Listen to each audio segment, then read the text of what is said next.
estas miradas urbanas hemos querido conocer cuál es la lectura que hace el Frente Amplio de las recientes encuestas que lo dan hacia la baja en materia de intención de voto.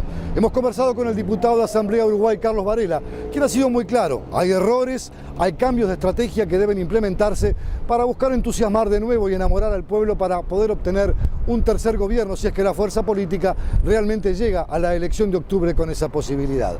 La franqueza, la sinceridad han pautado este reportaje y esta conversación. Hay muchos temas que han sido analizados y debatidos en profundidad para que ustedes puedan participar de cómo mira la izquierda, el Frente Amplio, su andadura en esta campaña electoral. Los invitamos entonces a compartir este reportaje en Miradas Urbanas. Diputado Carlos Varela, nuevamente tenemos el placer de poder conversar con usted y agradecerle este espacio que nos está concediendo en este nuevo emprendimiento que es Miradas desde el Sur.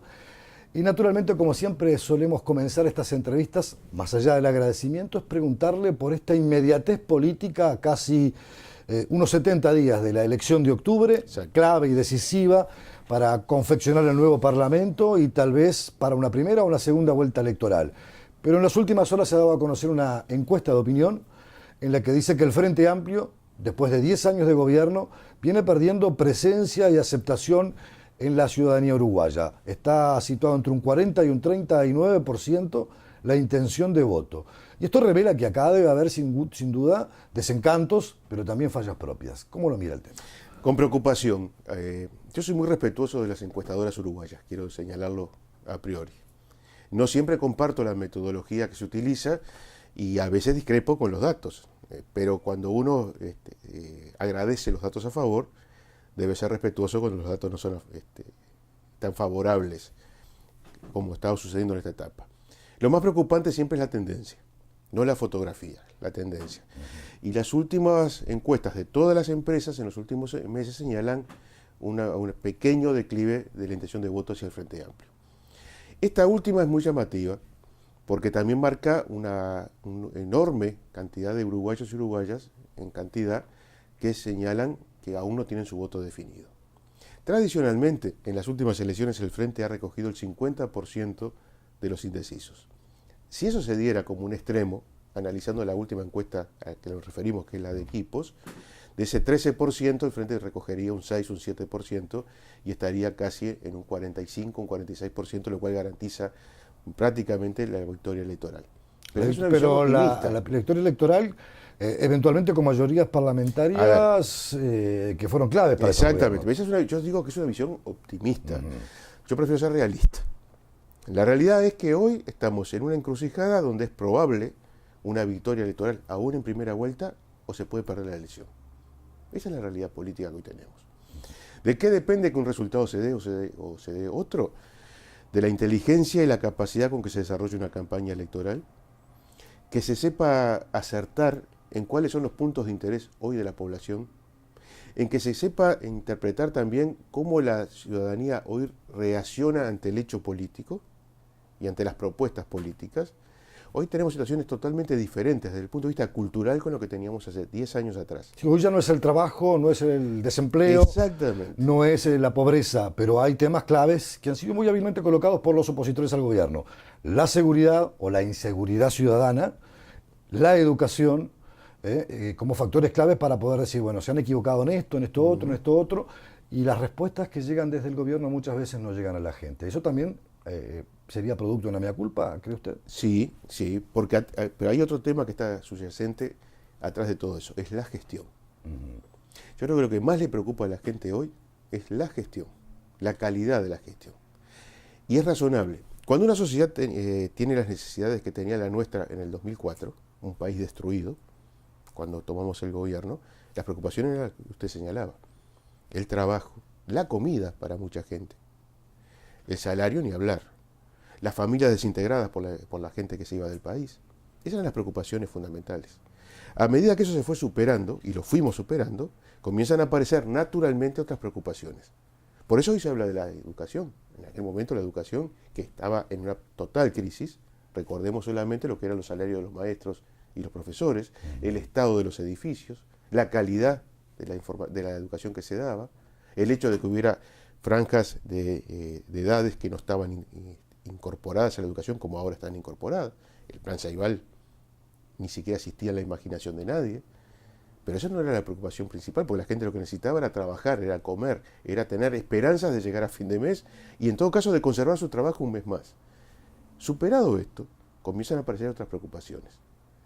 Y lo que está hoy en la necesidad de todos es de que haya una gestión del Estado y de los organismos públicos adecuada. Que la calidad de los servicios públicos mejore notoriamente. Y ese es un desafío que tenemos. Hoy, por ejemplo, hay un déficit fiscal muy elevado.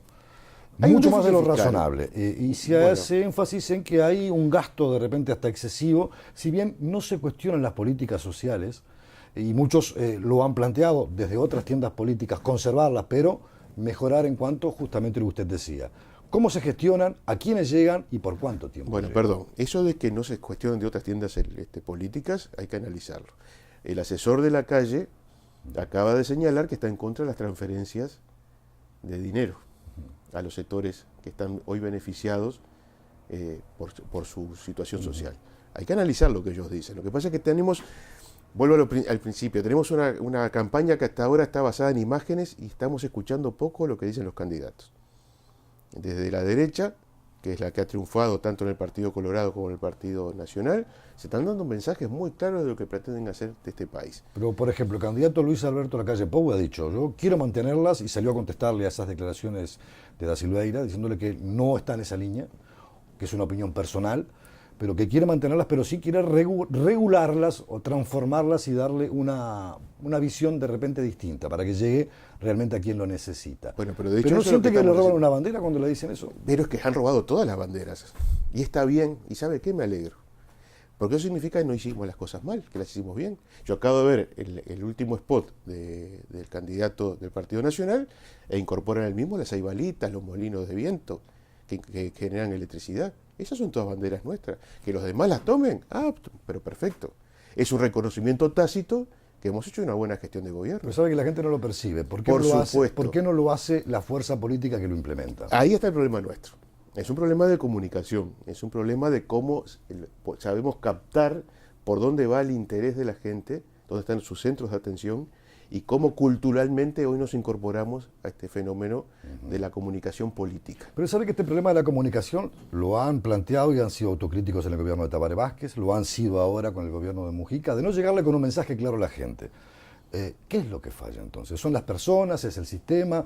¿Es la manera de trabajar? ¿Es esa incompatibilidad de entender que el mundo va por otro lado y que si no se plantean los temas con su extensión, crudeza y realidad, la gente no los comprende? Yo creo que hay un poco de todo. Hay un poco de todo. El fenómeno de la comunicación ha evolucionado en forma extraordinaria en los últimos 10 o 15 años, a unas velocidades inimaginables. La incorporación de nuevas tecnologías nos ha puesto ante desafíos que no soñábamos hace muy poco tiempo. Y las fuerzas políticas, sobre todo la izquierda, esto lo digo autocríticamente, le ha costado adecuarse a esta nueva forma de comunicarse. Nosotros tenemos una larga tradición de cómo hacer política, que se apunta fundamentalmente al contacto personal, al convencimiento, a la racionalidad, al tiempo de exposición, y hoy estamos en la época del videoclip, de lo inmediato. Sí, del Twitter, de las redes sociales. Y aparte de un consumismo que también implica la comunicación. Pero para hacer eso también hay que tener cabeza capacitada para Está bien, realizarlo. pero no solo cabezas, hay que adecuarse ideológicamente, culturalmente desde el punto de vista, acá estoy tomando el tema de la cultura política, hay que adecuarse y a nosotros nos ha costado hacerlo. Hoy hay candidatos que se venden como productos, nosotros nos resistimos a eso. La pregunta es, ¿la gente compra el producto? ¿Está en el campo de las ideas la discusión hoy o está en el campo de las imágenes? Más allá que nos resistamos a entrar en el campo de las imágenes y privilegiemos el campo de las ideas, el tema es qué es lo que está consumiendo el ciudadano hoy. Y yo creo que está en esta otra parte, lamentablemente. Porque eso empobrece el debate, lo frivoliza, lo deshilacha el conjunto ideológico. Por eso permite que los candidatos de la derecha utilicen las banderas de la izquierda sin ningún problema y sin sonrojarse por ello, y se confunda ideológicamente al electorado. Estos son desafíos, yo no tengo respuestas. Pero es evidente que tenemos que encontrar caminos diferentes a los que estamos recorriendo, porque cuando uno analiza, y vuelvo al inicio, las encuestas, bueno, encuentra que no estamos en encontrando, valga la redundancia, las respuestas adecuadas a nuestros mensajes. Le voy a dejar plantear una pregunta para después de la pausa. Hay una estrategia de campaña que es la visita a los barrios, a horas de repente que no son las más adecuadas porque no son las más convocantes, las visitas al interior, a los pequeños pueblos, parte de lo que fue una trayectoria a lo largo de lo que fue la conquista de la primera elección en el 2004. ¿Es tiempo de cambio de eso? Me lo contesta enseguida. ¿Cómo no? Solo a través del correo uruguayo podés mandar un bozal para Yacaré. ¿Un bozal para Yacaré? No, un bozal para Yacaré Artigas. Ah. El correo uruguayo llega hasta donde quieras.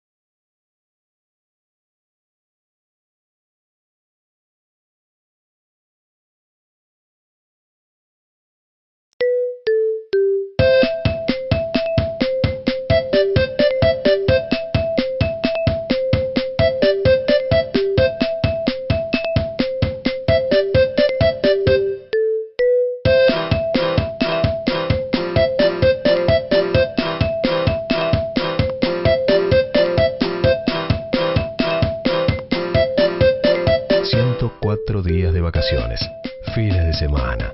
Tenés todo un país para disfrutarlos. Uruguay Natural, Ministerio de Turismo y Deporte. La ley en tu lenguaje. Es importante que sepas que el trabajo rural está regulado por ley. Las horas de trabajo son 8 y deben respetarse, al igual que los horarios de descanso. Si la jornada supera esas horas, tenés derecho a cobrar horas extras. Conoce más sobre esta ley en impo.com.uy/trabajo rural. Importa que lo sepas. IMPO, Centro de Información Oficial.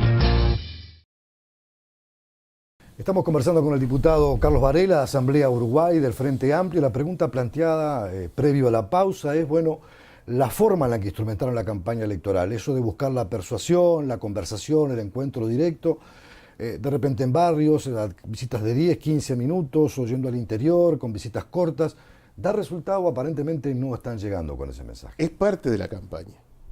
No puede ser solo lo que se haga, lo único que se haga eso. Ahora, acá faltan actores todavía.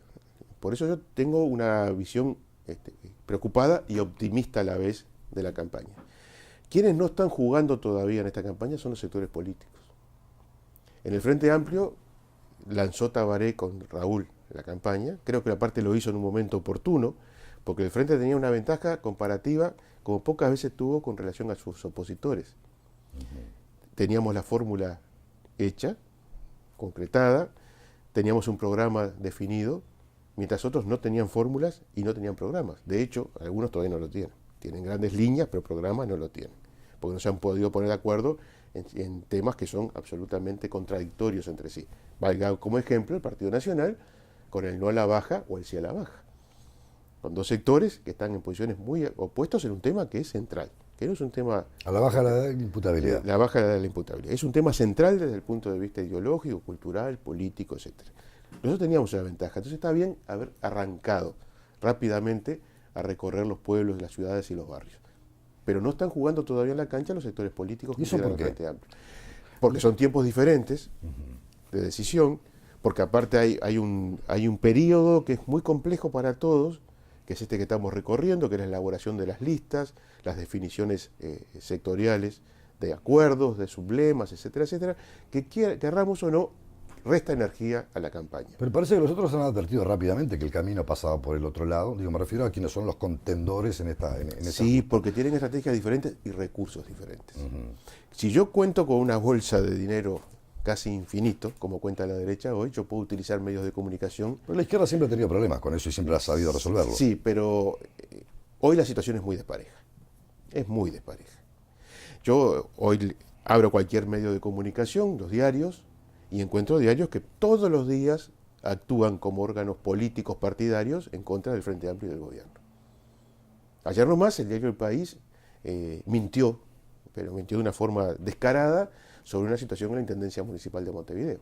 La Intendencia sale a aclarar y yo hoy veo apenas unos recortecitos en algunos diarios aclarando la posición de la Intendencia cuando yo ocupo una página. Y esto es sistemático. Pero permítame, Y que de allí- le recuerde, esto no es nuevo. No es Esto nuevo. tiene muchas No es nuevo, décadas no es nuevo, pero- instalado pero- como sí, metodología pero, a ver, de confrontación a ver. política e ideológica. Sí, pero yo creo que si comparo con la campaña del 2009 y la 2004, esto está acentuado en esta campaña. Tal vez porque el poderío que están asomando como posibles espacios políticos para incluso llegar hasta la presidencia de la República les permitan trabajar de esa forma. Sí, yo creo que hay expectativas de ese bloque de poder cambiar la historia del país en octubre y por eso se envalentonan o toman decisiones Pero mucho eso más audaces incide. las que toman antes. Eso incide. ¿Y cómo responde la izquierda frente a ese tema?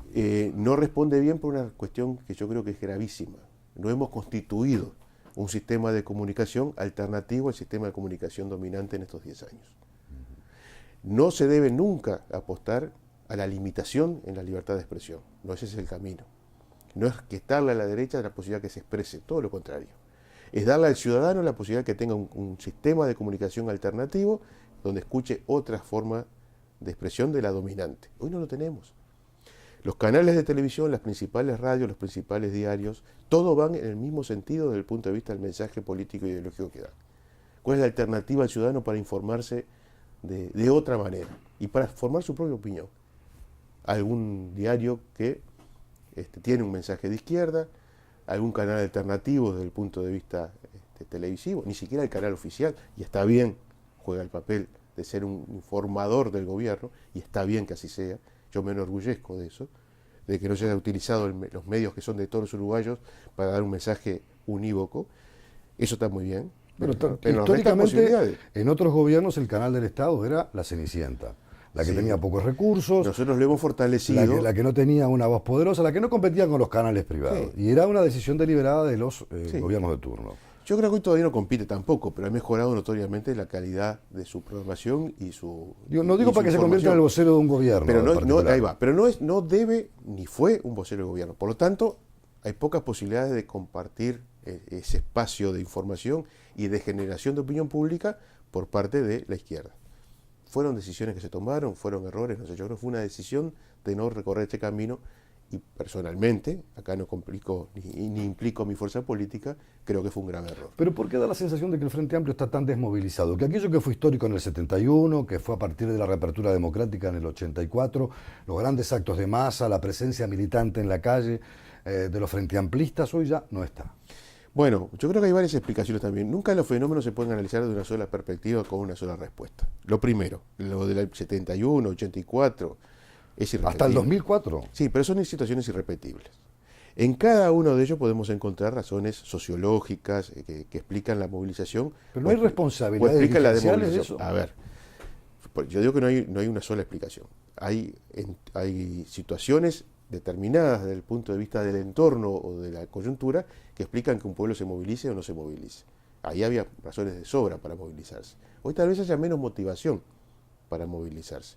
Resueltas una cantidad de situaciones sociales que antes obligaban prácticamente a la gente a decir algo hay que hacer. Hoy yo siento que muchos dicen, no, me quedo en mi casa y esto igual transcurre. Pero también hay una responsabilidad de la fuerza política. Yo creo que en los últimos tiempos, por suerte, y yo me alegré mucho cuando el Frente convocó a una elección abierta para integrar sus autoridades y renovó notoriamente su forma de dirigirse hacia la población, a partir de que Mónica asumió la presidencia del Frente, hay una nueva vitalidad, hay una nueva agenda, hay una nueva inquietud. Pero durante años estuvimos muy alejados de la gente. Tal vez hay una explicación a eso, nos absorbió la gestión. Responsabilizarnos del gobierno nacional llevó a que muchísimos cuadros del Frente Amplio tuvieran que tomar responsabilidades que prácticamente eran full time. Y más que prácticamente, eran full time. Pero entonces hay Y carencia abandonaron de la formación de militancia. cuadros. Exactamente. ¿Qué es lo que falló?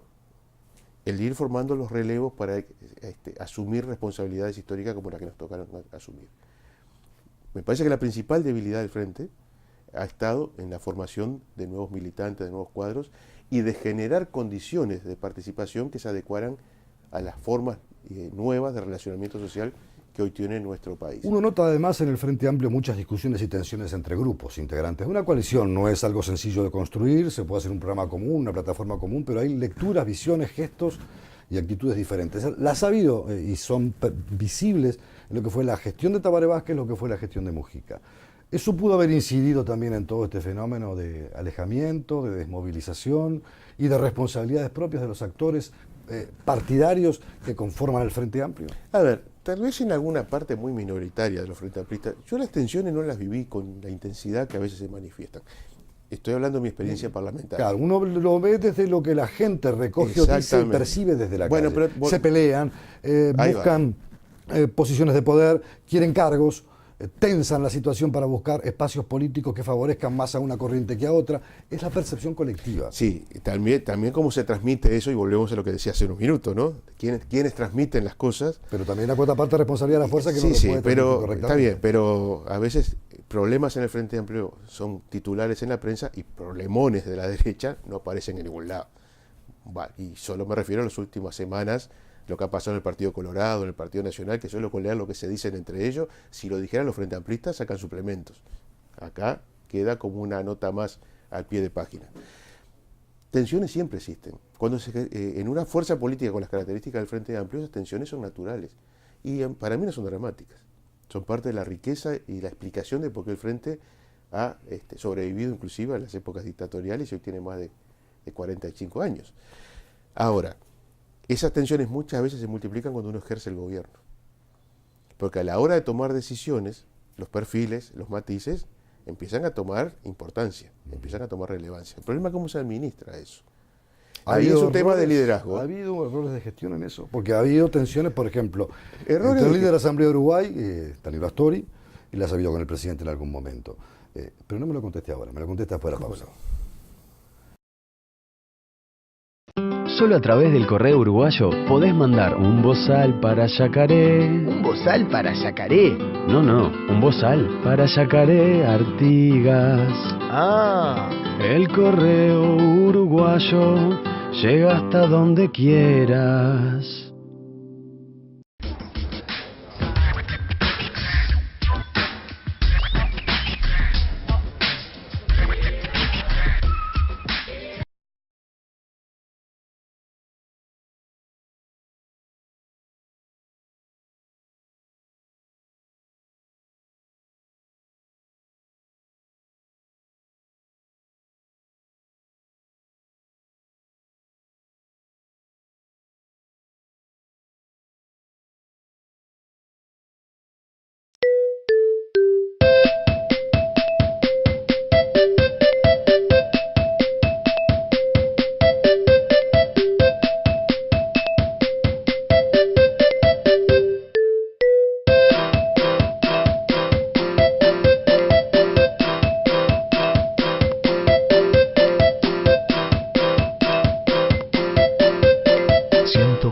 Días de vacaciones, fines de semana. Tenés todo un país para disfrutarlos. Uruguay Natural, Ministerio de Turismo y Deporte. La ley en tu lenguaje. Es importante que sepas que el trabajo rural está regulado por ley. Las horas de trabajo son 8 y deben respetarse, al igual que los horarios de descanso. Si la jornada supera esas horas, tenés derecho a cobrar horas extras. Conoce más sobre esta ley en impo.com.uy/trabajo rural. Importa que lo sepas. IMPO, Centro de Información Oficial. Estamos dialogando, amigos, con el diputado Carlos Varela, Asamblea Uruguay del Frente Amplio, y le preguntaba si las tensiones que en algún momento fueron visibles para la población entre dos figuras muy importantes, estamos hablando de un vicepresidente de la República como Danilo Astori, un hombre que además condujo la economía durante el gobierno de Tabaré Vázquez, y el presidente Mujica, de alguna manera también fueron un factor que hizo crujir un poco la fuerza en su mensaje y en su manera de presentarse ante la ciudadanía. No, creo que no. Sinceramente creo que no. Las tensiones que existieron fueron muy puntuales sobre algunos temas que eran de importancia, por supuesto, pero puntuales. Por ejemplo, el caso Pluna, para ponerle una, ¿no? Sí, pero en el caso Pluna, el propio presidente de la República asumió su responsabilidad, así como la asumió el vicepresidente. Yo creo que en un gesto que los enaltece a ambos. Nadie utilizó, como en otros gobiernos se utilizaban fusibles, para salvarse de la situación. Danilo fue el primero en enviar una carta, estábamos en pleno debate, yo recuerdo, de del tema pluma en el Parlamento, yo leí esa carta. Cerrando la discusión, es más, leí la carta y se cerró la discusión donde él decía, asumo la responsabilidad de que tengo que asumir. Y el presidente también lo dijo. Todo se hizo bajo mi conocimiento.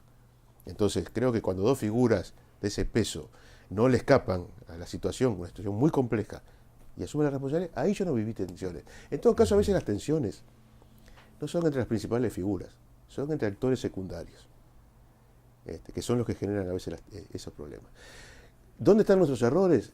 Creo que hubo problemas, sí, en admitir que en algún momento se pensara que había dos equipos económicos.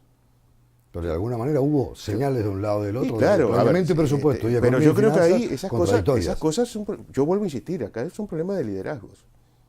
Claramente, dónde se define la economía, o dónde se define cualquier otra cantidad de temas.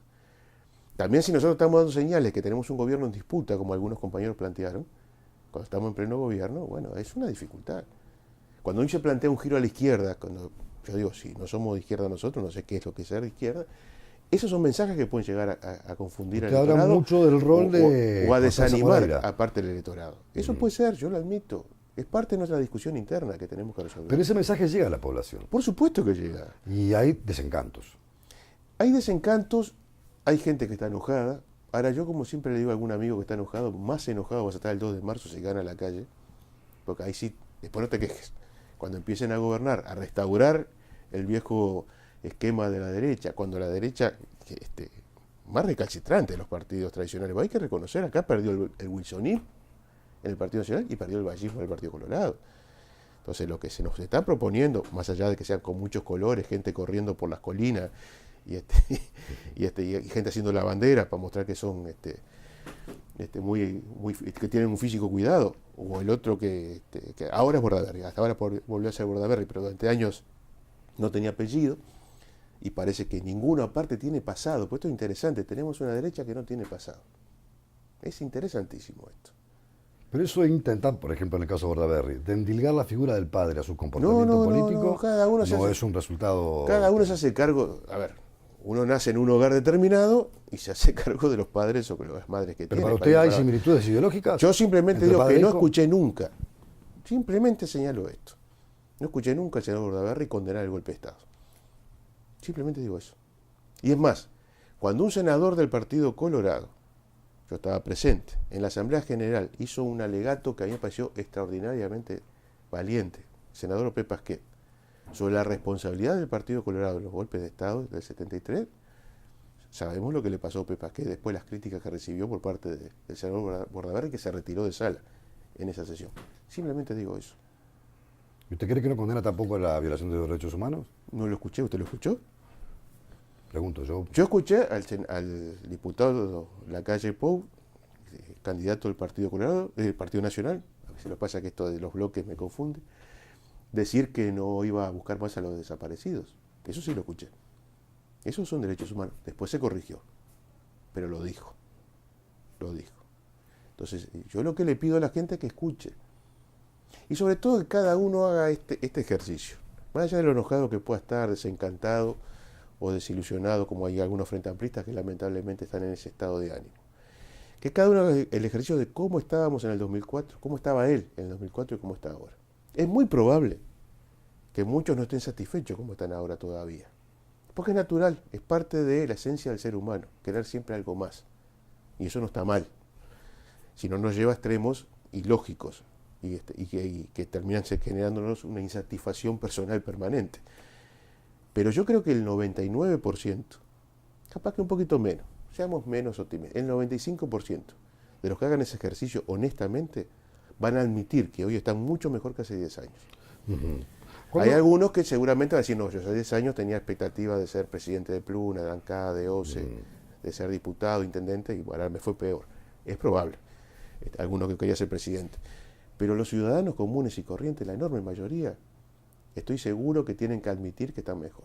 Muchísimo mejor. Y eso es una explicación. ¿Por qué? Porque hubo un gobierno, un partido político que cambió este país. Ahora, fíjese que frente a estos temas que usted plantea, hay dos que son los que están hoy en el fondo de la campaña o en la primera línea del debate.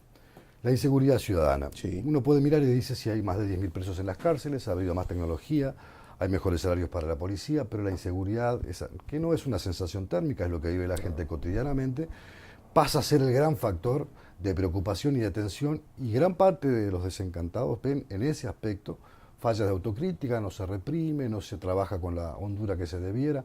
Cuando le plantean esas cosas, como hombre de gobierno, y tiran cifras sobre la mesa, ¿qué es lo que siente? Bueno, lo primero es admitir que el problema existe. A ver, vivimos en este país, recorremos las mismas calles que cualquiera y tenemos los mismos problemas que tiene cualquiera. El problema existe, es un problema grave. ¿Es un cambio de ministros, un cambio de gestión? No, primera cosa, lo primero hay que decir que venga quien venga a gobernar, este problema va a seguir existiendo en la medida que no lo podamos atenuar con medidas que tendrán que venir de distintas direcciones. Es mentira que hay una solución mágica para esto. Porque acá se reprime, por algo hay 10.000 presos en las cárceles, debe ser uno de los países que en relación a su población tiene más presos, y eso no significa que se solucione el problema. Eso va en contradicción con los que dicen que hay que endurecer las penas y alargar las penas para solucionar los problemas de seguridad. No hay país la experiencia que se ha recorrido no dio resultado. No hay país que haya solucionado eso a través de la aplicación de la pena. A ver, no hay pena más terrible que la pena de muerte, ¿verdad? Sin embargo, eso en ningún lugar eliminó los delitos más graves. En ningún lugar los eliminó y los desestimuló. No es por ese lado. Hay que reprimir, hay que ser muy riguroso con los delitos más graves, eso ni hablar, pero hay que buscar otras soluciones. Pero nosotros hemos avanzado ¿en qué sentido? Hemos dignificado a la policía, primera cosa, y si hay policías que nos están viendo, recuerden cómo estaba en el 2004, desde el punto de vista salarial, hasta desde su vestimenta y los instrumentos que utilizan en su trabajo, de cómo estaban socialmente considerados y cómo se ha avanzado en ese sentido. Se ha profesionalizado la policía. Dice que advierten un desgaste entre la figura política del ministro y la institución policial. Desgaste que además muchas veces en cargos tan relevantes como eso, de tanta complejidad, puede ser entendible. ¿Siente que eso ha pasado en este proceso, en estos 5 años? Yo creo que uno de los trabajos más ingratos de cualquier gobierno es el ministro del Interior. Porque es poco las veces que se puede dar una buena noticia. En general, el ministro del Interior siempre tiene que salir a dar malas noticias y a poner la cara ante situaciones extremas. En Uruguay, en Estados Unidos y en cualquier lugar del mundo. Acá es particularmente. Yo creo que tenemos un excelente ministro del Interior como es Bonomi. Creo que ha tenido un desgaste con parte de la policía porque se han tomado una decisión que no es del ministro, es del gobierno, de apuntar a destruir la corrupción que tenía el Instituto Policial, parte del Instituto Policial, en su interna. Y ustedes han visto el procesamiento de policías por cientos en estos gobiernos. O sea que también se han tomado decisiones muy valientes a la interna del instituto para sanear un instrumento que es extraordinariamente importante para la sociedad como es la policía. Se le ha dado formación diferente a la que tenían antes, incluyendo la formación en derechos humanos. Ahora, ¿eso alcanza? No, porque estamos ante fenómenos nuevos, que va mucho más allá del tema de la inseguridad, que a mí es lo que más me preocupa, y es la pérdida de valores en la sociedad, que es un tema mucho más general, que no lo resuelve un partido político ni un gobierno, sino que tendría que ser un compromiso de todos, y que incide en el tema de la inseguridad.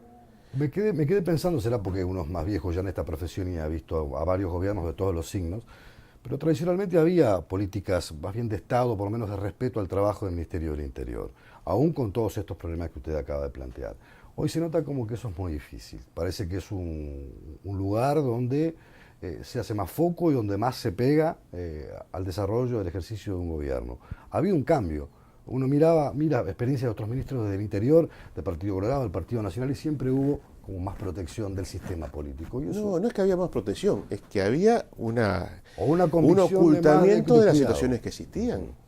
A ver, si yo tengo un sistema vuelvo al sistema de comunicación, pues es muy importante, que los que magnifican son los temas de seguridad. Bueno, ese es un tema que está permanentemente en la atención pública. Antes había menos delitos, no había menos delitos. Tal vez hubiera menos violencia, pero no había menos delitos. Hoy, por ejemplo, se habla, y está muy bien explícitamente, de la violencia doméstica, que empezó en el 2005 la violencia doméstica, o fue una decisión nuestra de ponerlo arriba de la mesa, lo que antes se ocultaba y no era noticia en ningún diario ni ningún canal de televisión. Hoy todo el mundo habla de la violencia doméstica, por suerte, porque es una forma de empezar a resolverlo. Antes de eso no se hablaba, no era parte de la agenda de la violencia en nuestro país. Y los ministros del Interior no estaban todos los días en el ojo de la tormenta de la izquierda, por nosotros teníamos otras prioridades. Nuestras preocupaciones eran el salario, el trabajo, la dignificación de nuestro pueblo, las preocupaciones, la deuda externa. Esas eran nuestras preocupaciones. Hoy eso no está, entonces hay un foco. Que aparte es una estrategia de la derecha en todo el continente, no solo en Uruguay. Es como un manual. Uno ve los canales de Argentina, de Brasil o de Chile, y lo que va a ver es el tema de la seguridad como un tema central de algunos medios de comunicación. Pero insisto, hay un problema. Nosotros no lo rechazamos, ni hablamos de sensación térmica, pero estamos actuando. ¿Se resuelve solo con la represión, con la inteligencia, o tiene que haber otros aspectos? Por eso hablo de los valores que tienen que incidir en esto. Lo que está haciendo el INAU, tan criticado por algunos, pero tan poco reconocido por la sociedad, es formidable, reinsertando a una cantidad enorme de jóvenes en su condición de ciudadanos útiles para nuestra sociedad. ¿Cuál es el camino? ¿El que propone La Calle y Bordaberry?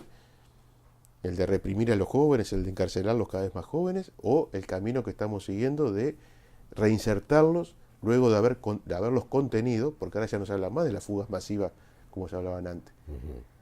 Hoy los contenemos, pero aparte le estamos dando formación, le estamos dando elementos que los puedan sacar de su situación. Lo que se está haciendo con los presos. Se acaba de inaugurar un liceo hecho por los presos. De eso no se habla. Diputado, nos han quedado muchos temas planteados, pero yo le agradezco la gentileza del tiempo que nos ha concedido. Va a ser pretexto los temas que nos han quedado para una nueva conversación, un nuevo encuentro. La claridad y sobre todo su actitud siempre abierta y autocrítica para mirar lo que pasa en el Uruguay y lo que es su fuerza política como un factor protagonista de primera línea en los destinos del país. Muchas gracias por habernos recibido. Muchas gracias, les agradezco a ustedes y creo que hoy quedaron más temas abiertos que cerrados y eso es lo bueno del diálogo. Del debate. Muchas gracias.